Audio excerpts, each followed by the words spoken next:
hemos comenzado una serie de estudios en el libro o básicamente la epístola de Pablo a los tesalonicenses. Ya hemos llegado hasta el capítulo 3, lo hemos cubierto, diferentes hermanos han estado exponiendo. Hoy yo quisiera centrarme en los versículos del capítulo 4, del 1 al 12. Para eso tengo un título, hemos dividido el texto en 4 porciones para tratar de compartir 4 ideas con ustedes, sabiendo que Dios es quien se glorifica y nos enseña. Él es nuestro maestro. ¿Qué le parece si usted me acompaña en una palabra de oración y continuamos con este hermoso estudio y posibilidad de volver a la palabra del Señor para que ella sea la que nos hable? Vamos a orar. Padre, quiero darte gracias porque me das la oportunidad de poder traer este estudio de la palabra del Señor, un texto que se encuentra en la carta del apóstol Pablo a los tesalonicenses, capítulo 4. Vamos a estar trabajando sobre los primeros 12 versículos. Tengo la convicción de que tú tienes algo para nosotros hoy, y así como me has hablado a mí durante el tiempo de preparación de este material y la consulta de diferentes fuentes, también sé que lo harás a mis hermanos y amigos. Los bendigo y te doy muchas gracias por ellos en sus hogares y por sus vidas. Oro en el poder del Espíritu Santo y en el nombre de Jesús. Amén y amén. Hoy con un poquito de frío, algo de lluvia y tal vez con algo de malestar allá a nivel de garganta, pero no vamos a dejar que eso nos robe la paz. El estudio que voy a compartir tiene como base Primera de Tesalonicenses capítulo 4 versículos del 1 al 12 y he puesto por título viviendo con una sana perspectiva de la vida. Cuando nosotros vivimos la vida con una perspectiva clara, pero más allá de clara, sana, entonces la vida se vive bien. Pero no podemos hacerlo si no vamos al fundamento de la palabra, si no nos remitimos a la palabra del Señor, que al fin y al cabo es la que modela o modera nuestras vidas. Vamos a iniciar diciendo que el apóstol Pablo tiene una conciencia absoluta y clara de quiénes son sus destinatarios. Pablo escribe esta carta, que es la primera carta que escribe a los tesalonicenses desde el puerto de Corinto. Él sabe y está claro que los tesalonicenses han sido fieles en la percepción y el abrazo del mensaje del Evangelio. Ahora él quiere reforzar algunos temas que él considera relevantes, vitales, frágiles, delicados y, aunque parezcan reincidentes en la vida de los hombres y de las mujeres, son sumamente necesarios, son fundamentales, le dan la base a lo que pueda construirse a partir de allí. Pablo sabe que la conducta del creyente está íntimamente relacionada con la santidad. Un creyente cuyo fundamento y cuya base no sea la santidad, no es un creyente del cual se puedan decir cosas muy buenas. Y vamos a hablar de esto en este estudio. Por eso creemos importante y valioso dar crédito por la insistencia de Pablo, por la forma en que Pablo una vez viene con este tema y otra vez.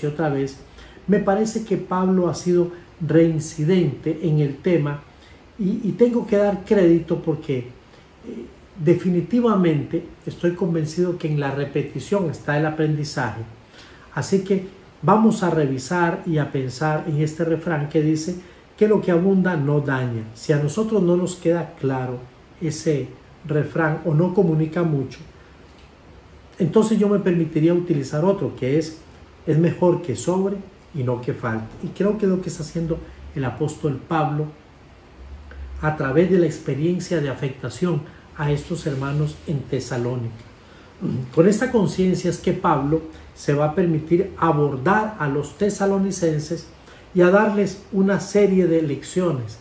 Yo por lo menos he querido bosquejar o dividir en 4 lecciones importantes. La primera lección, Pablo les da una exhortación fuerte, pero en amor. Qué lindo eso. porque a veces hacemos mucha relación de que la exhortación es regaño, pero aquí Pablo no está regañando. Pablo está animando a los hermanos en Tesalónica y Pablo les da una exhortación para que continúen haciendo lo que han empezado a hacer bien. ¿Escuchó? Voy a repetir. Pablo les da una exhortación para que ellos continúen, para que sigan haciendo lo que han empezado a hacer bien. Bueno, lo que han empezado a hacer bien, que lo sigan haciendo. Esa es la primera idea. La encontramos en el verso 1 y 2, dice la palabra del Señor.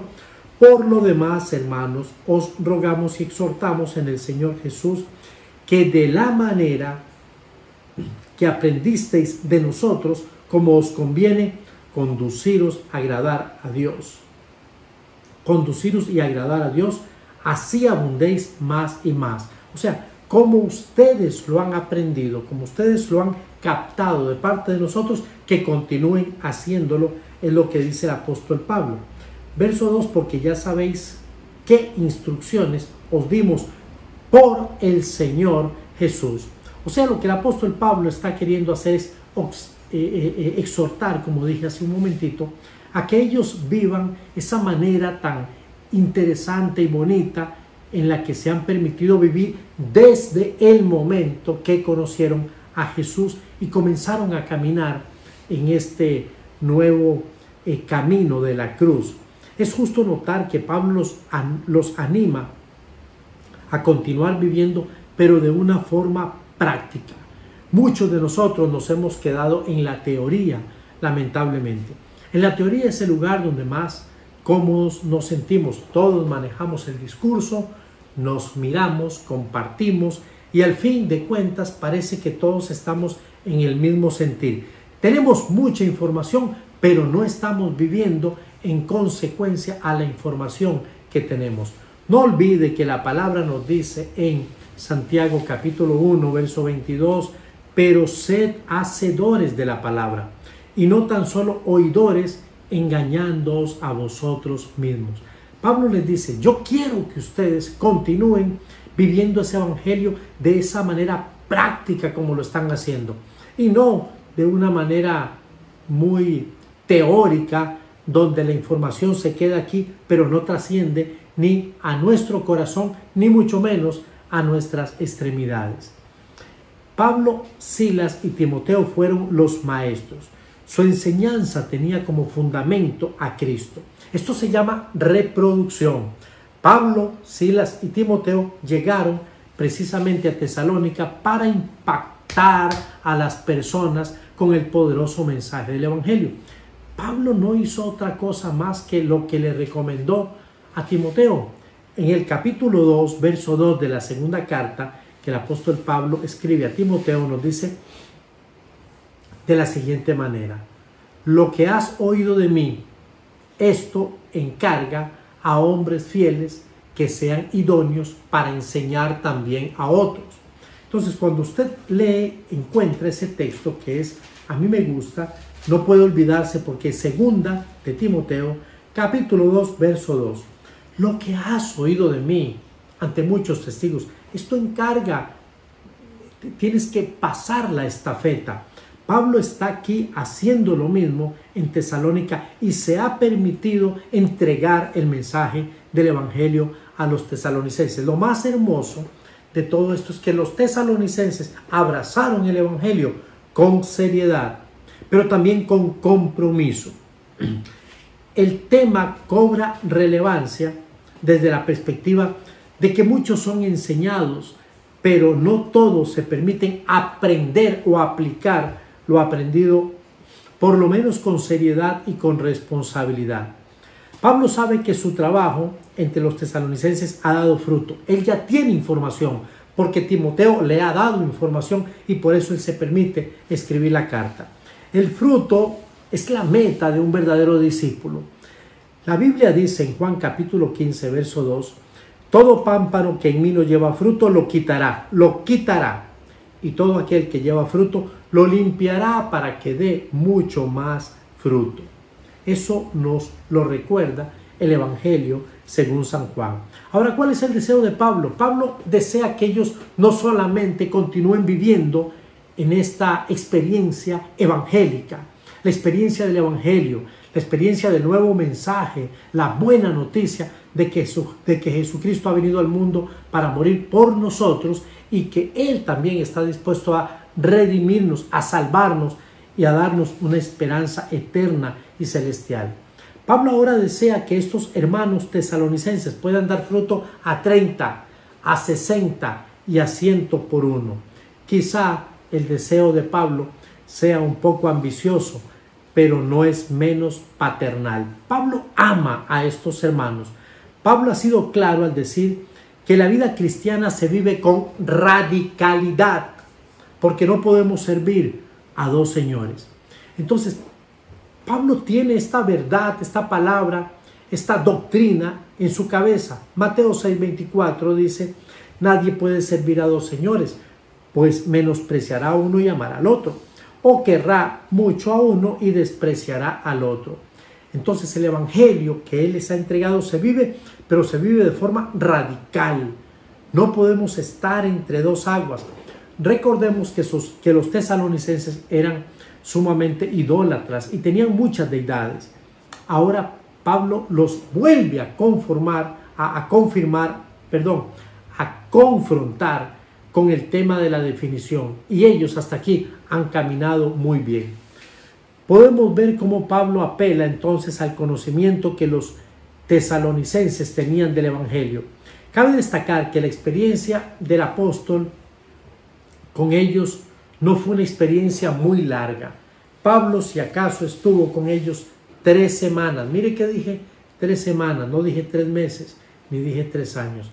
Y esas 3 semanas, exagerando 4, fueron suficientes para que el Evangelio pudiese tener un impacto en la vida de los tesalonicenses. Pero lo que no se puede negar es que, a pesar del poco tiempo en el que Pablo pudo afectar, Pablo, Silas y Timoteo, a los hermanos en Tesalónica, ellos aprovecharon muy bien ese tiempo y aprovecharon el mensaje al máximo. En segundo lugar, ya dijimos que Pablo les da una exhortación para que continúen haciendo lo que han empezado a hacer bien. En segundo lugar, Pablo nos hace un llamado a la santidad y en contraposición nos exige, nos exhorta a rechazar, a repeler todo acto de inmoralidad sexual.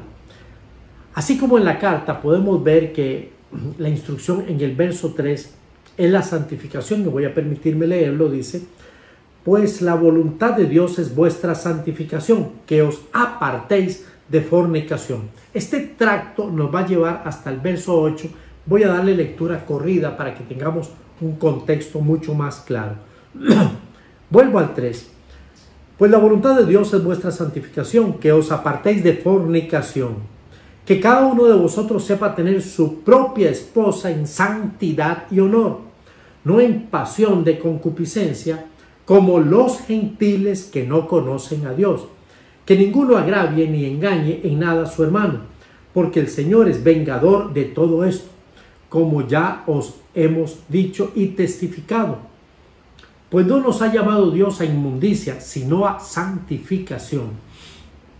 Así que el que desecha esto no desecha al hombre, sino a Dios, que también nos dio a su Espíritu Santo. Este tracto que hemos tomado ahora nos va a llevar a estas dos palabras, la santificación y la inmoralidad sexual, que Pablo está contrastando aquí de una manera categórica. Se ha hablado mucho de la santidad, y la santidad tiene muchas aristas si lo vemos de una manera teológica y profunda. Pero la santidad, de la manera más sencilla, se define como ser separado de y ser separado para. Entonces la santidad no solamente es separación, sino consagración a Dios. Separación para nosotros entregarnos y servir a Dios de conformidad a su voluntad. Y volvemos a repetir el verso 3, pues la voluntad de Dios es vuestra santificación.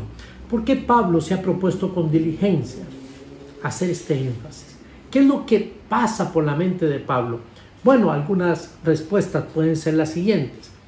Porque los gentiles desconocían los valores de la castidad y de la pureza. Ellos vivían en un mundo completamente corrupto, así que la santidad no era necesariamente una opción, ni algo que ellos entendieran o conocieran fácilmente.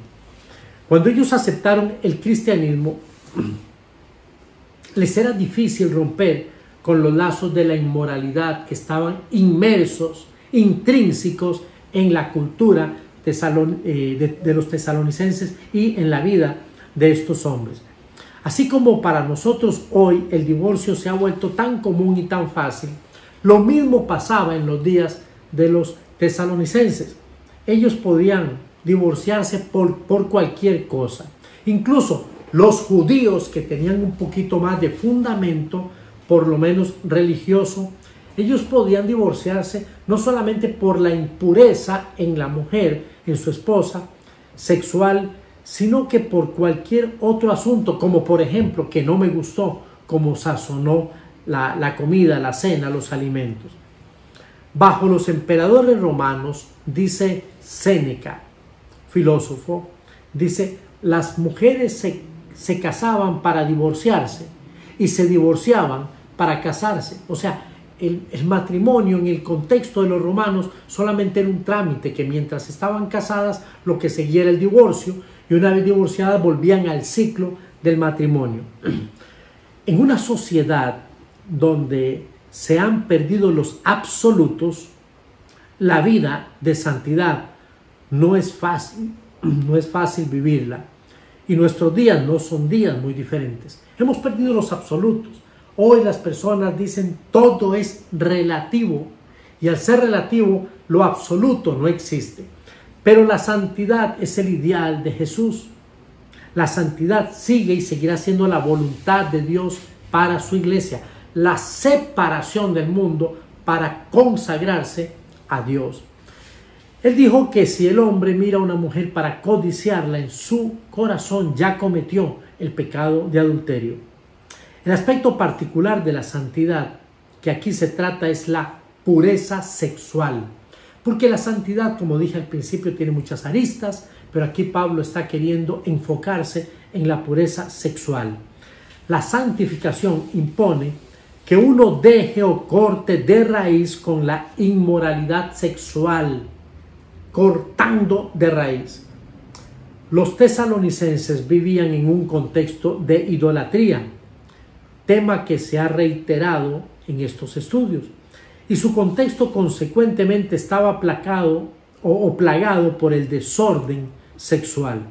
Esto incidía en la vida de los habitantes y por supuesto de sus familias. El apóstol desea afirmar conceptos que requieren aplomo, que requieren carácter y que requieren constancia. Cuando el apóstol habla y nos dice que os apartéis de fornicación, no se está remitiendo solo a ese hecho que nosotros hoy conceptualizamos como una relación de un hombre con una mujer que no están casados. No solamente se está refiriendo a eso, sino a todo tipo de perversión, de inmoralidad o de pecado sexual. En los versículos 4 y 5, Pablo insta a los hermanos en Tesalónica para que se preocupen a vivir en familia. La familia fue la institución primera establecida por Dios, está en la mente de Dios, está en el corazón de Dios. Y hacer lo contrario, vivir de cualquier otra forma que no sea de conformidad a lo establecido, a los preceptos, a los decretos de Dios, sencillamente sería desobedecer. Y si lo hacemos, los dividendos no serán favorables. Probablemente los tesalonicenses no sabían todo lo que envolvía realmente el matrimonio cristiano tal cual se estipula en la palabra de Dios. Posiblemente su cultura y tradiciones paganas en cuanto al matrimonio predominaban. Lo que ellos creían del matrimonio era lo que predominaba. Miren lo que dijo un filósofo griego, esto llamó mi atención. Tenemos prostitución para el placer, concubinas para las necesidades diarias del cuerpo y esposas para procrear hijos y para el cuidado fiel de nuestras casas. Si esta era la filosofía pagana e inmoral que reinaba entre los creyentes, Pablo escribió como apóstol tratando de instruirles en cuanto al matrimonio y a la sexualidad, una doctrina nueva y también diferente. En los versículos 6 al 8 hay instrucciones muy claras. Esto no se lo hagan a nadie. El hecho de fornicar, y básicamente lo que está diciendo es de tomar la mujer de tu prójimo, no se lo hagas a nadie. Es lo que está diciendo el apóstol Pablo, porque esto no agrada a Dios. Está hablando propiamente de la infidelidad. Hacer esto es ir en contra del llamado de Dios. Sencillamente Dios nos salva para que seamos diferentes, pero tener una vida alejada de todos estos pecados es lo que realmente va a mostrar la diferencia de parte de nosotros en relación a los otros habitantes de este mundo. Si nosotros no tomamos en cuenta estas instrucciones, entonces no estamos diciendo ni dando testimonio de que el Espíritu Santo realmente está en nosotros. Una tercera lección, un poco corta, pero una lección, es que Pablo nos anima a vivir la santidad permaneciendo en amor y creciendo aún más en este amor. Pablo los exalta porque han entendido muy bien este tema del amor entre ellos. Se aman. Pablo no está diciendo o negando que no se aman. Este tema es básico en las relaciones interpersonales y en el buen funcionamiento de la iglesia. La iglesia sin amor no puede funcionar, pues el amor nos permite crecer, trabajar juntos y dar un testimonio en silencio, es verdad, pero sumamente efectivo en la vida de los demás. Lo contrario al amor sería el odio, el irrespeto, la prepotencia. Por eso Dios llama a su iglesia a amarse unos a otros y lo está queriendo confirmar con la vida de los tesalonicenses. Y como un tema no concluido, los anima a seguir amándose aún más. Aunque los tesalonicenses están bien posesionados en este rubro, Pablo insiste en que siempre podemos crecer y aumentar el amor que nos tenemos unos a otros. Usted, aunque crea que ya ama lo suficiente, siempre puede amar mucho más a sus hermanos como Cristo nos amó a nosotros. Finalmente, y una última lección que encuentro es que Pablo nos hace una invitación a vivir con naturalidad, pero con compromiso también y con respeto por la vida, por el trabajo y por las cosas que nos rodean. Aquí el apóstol concluye sus consejos diciendo que debemos procurar dedicarnos a las tareas que Dios nos ha encomendado con tranquilidad. Haga lo que Dios lo ha llamado a usted a hacer con paz, con tranquilidad, con gozo, con respeto a los demás.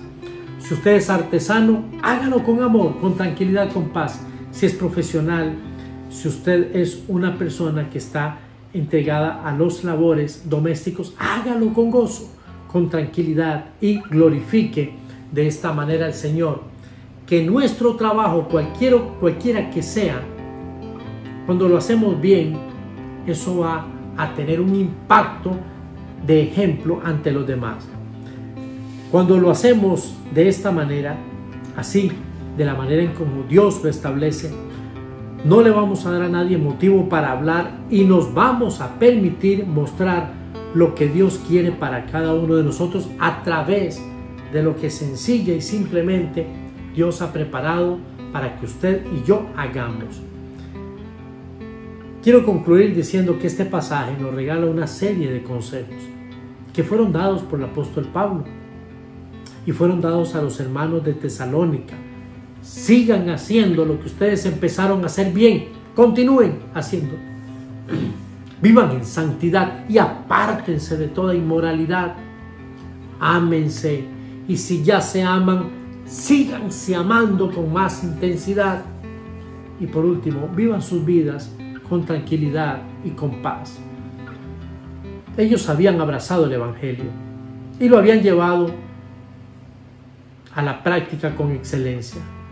Ahora el objetivo de esta sección es confirmarlos en la permanencia de los temas que hemos mencionado, que van a traer bendición para sus vidas y para sus ministerios. Es mi deseo, amado y amada, que nosotros seamos sensatos una vez más y abracemos estos consejos que son parte del Evangelio y que podamos concluir como empezamos, sabiendo que Pablo ha tenido una muy buena intención. Entonces digamos ante esta palabra: lo que abunda no daña, y que cuando se trate de una buena enseñanza podamos decir: es mejor que sobre que falte. Yo creo que hoy el Señor trae una palabra para sumar, y creo que esta palabra es buena y es divina. Vamos a ponerla en práctica y vamos a dejar que el Señor nos permita continuar haciendo lo bueno que hemos empezado. Vamos a santificarnos y a repeler toda inmundicia, toda inmoralidad sexual, pero también vamos a vivir amándonos unos a otros, sin juicios, sin problemas, sin rollos, y que nuestra vida se viva con la tranquilidad que la palabra nos recomienda. Déjeme orar por usted y por su vida en este momento.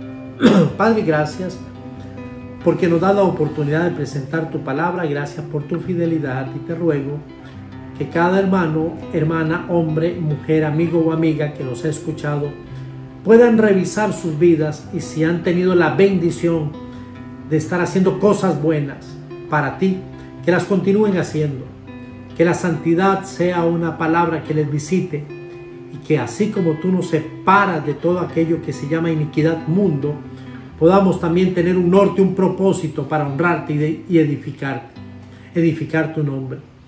Señor, queremos huir de la fornicación y de todo pecado de impureza sexual. Queremos pedirte que nos dé la oportunidad, la capacidad de amarnos unos a otros, y también de hacer nuestro trabajo con tranquilidad y con paz. Gracias por tu pueblo, gracias por tu iglesia. Los presentamos delante de ti y oramos en el poder del Espíritu Santo y en el nombre de Cristo Jesús, nuestro Señor y Salvador. Amén y amén. Señor le bendiga ricamente. Espero que nos podamos ver la próxima semana.